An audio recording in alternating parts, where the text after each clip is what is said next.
Well, hello everyone and welcome to the Military and Monetary YouTube channel.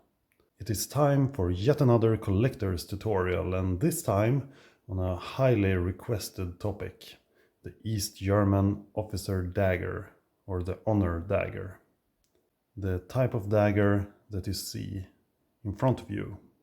And before we take a closer look at this fantastic piece of militaria, I'm just going to give you a brief summary of the history of these daggers. The tradition of carrying sidearms like daggers, it goes back to the Prussian military tradition. And that is the first point I want to make. Yes, this is a sidearm, but this is strictly a ceremonial item. It's called a sidearm, but you, of course, actually didn't use it as a weapon. Most people know that, of course, but still I have seen discussions online. You can find anything online, of course. But this is a ceremonial item used during parades and festive occasions. The whole idea of an East German honor dagger was established in the autumn of 1960, and this type of dagger was introduced in 1961. The first time it was carried in public was at the May Day parade in East Berlin in 1961. At first, these daggers had to be purchased privately by the officers, and the original price was 103 marks, but it was also awarded as an award.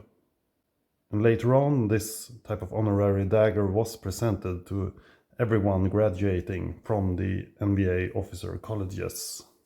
They were awarded on the occasion of their appointment to the first officer rank.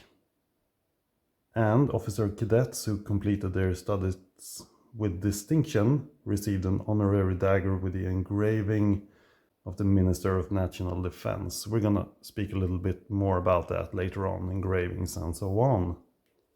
Let's start by just taking a look at the dagger itself. It looks like this, from bottom to the top.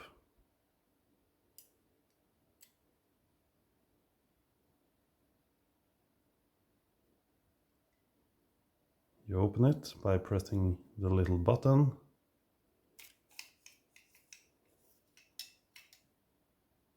And here you have the blade.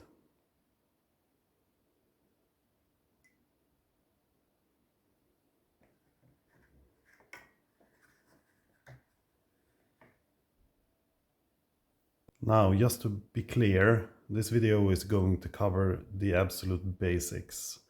East German daggers is a whole area of expertise in itself, and there are a lot of books written about it. We're gonna cover the basics. These books are great, I really recommend them, and the author of these books have very kindly helped me with the facts for this video, so check those books out. Now I know a lot of people have a lot of questions about engravings and numbers and maker marks and so on, and we're gonna try to go through all of that. And I thought we should start with the different generations of daggers, because in fact there are 3 different generations of East German officer daggers. The dagger you see in front of you is a 2nd generation dagger. But the 1st generation daggers were used between 1961 and 62, so these daggers are rare. They are distinguished by a guard, and by guard I mean this, being 11.5 centimeters wide. Well, from here to here. The maker mark, which can be found on the other side from the numbering. I'm gonna take a closer look later, but here you have it. Is 5 millimeters big. The 2nd generation dagger, such as this one, have a guard that is 10.5 centimeters wide and a maker mark measuring 6 millimeters. And this type of dagger was used between 1962 and 1973. And then you have the third generation, still with a 10.5 centimeter wide guard, but with a maker mark measuring 7 millimeters. These daggers were used from 1973, 1974 up to 1990. Now, about the maker mark. I'm just gonna tilt it a little bit so you can see it. A little bit difficult, but I think you can see it. These daggers were made by an East German company called VEB Jagd- und Schneiderwaren Mühlhausen. And they made all the East German honor daggers, the general ones as well. And when I say maker mark in different sizes, it means the measurement of the maker mark itself. This one is slightly difficult to see. I'm gonna add a better picture just to show you.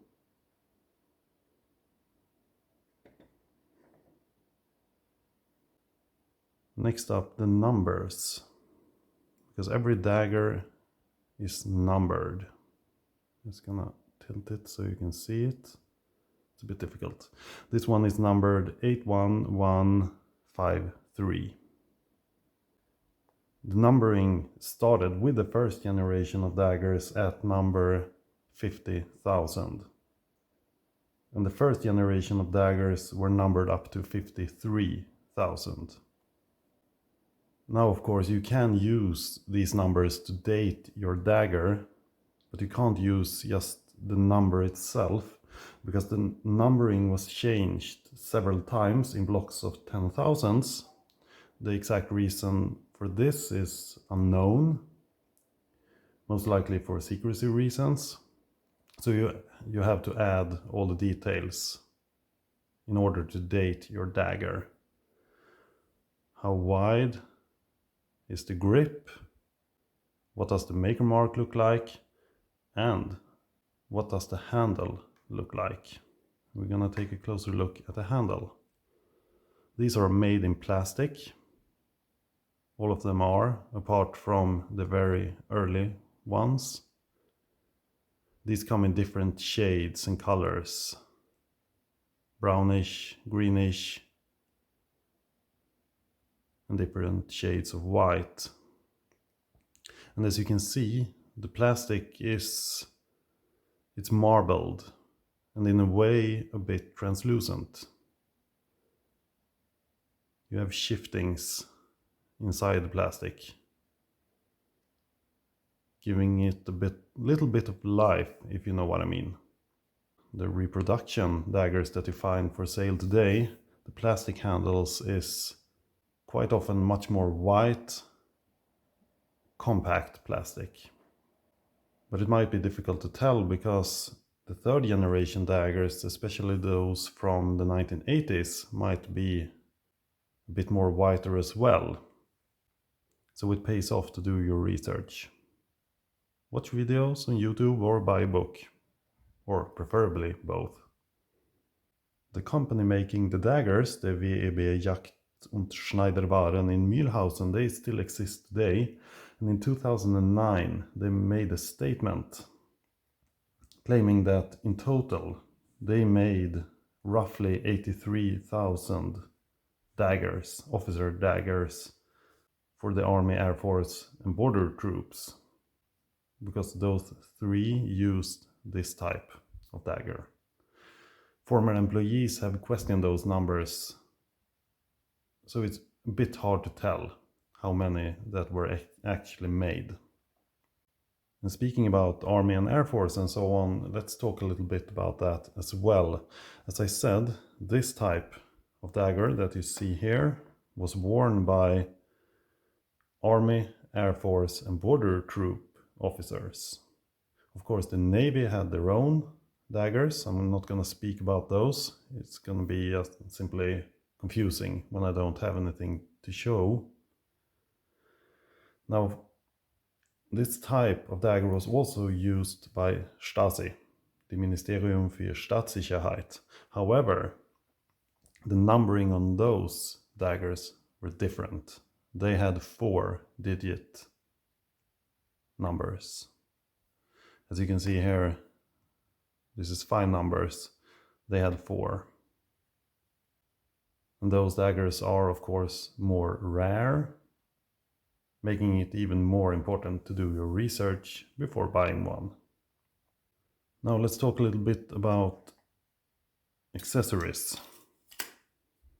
As you can see, it comes in a box. The thing is, this type of box, as you can see, it's green, plain paper. This box was made after 1990. And this is the only box I have to show you. The inside, it looks the same, but it's made after the fall of the Berlin Wall for the collector's market in order to have something to store the daggers in when selling them. The daggers also came with a note like this. This one was also filled in after the fall of the Berlin Wall. This is the Garantieurkunde. The boxes have a sticker on them with a number. And of course, in the best case, all 3 items add up. The box, the dagger, and the certificate. In this case, the box and certificate is just to show you what it looks like. So, how did you wear this dagger? Well, the dagger is mounted to a hanger looking like this. It's mounted like this.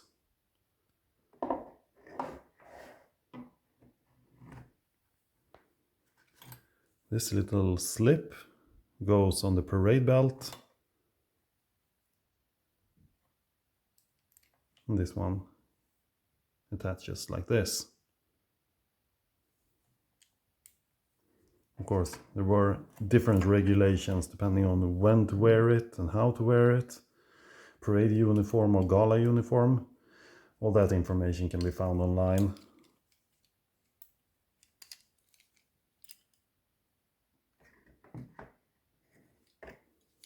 But this wasn't something you wore every day, so to speak. Parades, festive occasions. And last but not least, engravings, because that is a thing that I do get questions about. Did the East Germans engrave their daggers? Well, yes and no. As I said, if you completed officer college with distinction, you could receive a dagger with an engraving from the Minister of Defense. I'm gonna add a picture of that, showing what it looks like, and that engraving can be found here. In this case, not. Sometimes you see engravings on the blade, not on this one. And what's important to remember is that engraved blades are always privately made. That was not made by the army. Private engravings, they did existed, but you need to question them. And that, my friends, I think is all for now. Thanks a lot everyone for watching, I really appreciate it. And if you appreciated this video, I would be very happy if you would like to subscribe to my YouTube channel and of course follow me on Instagram. Until next time, thank you, bye bye.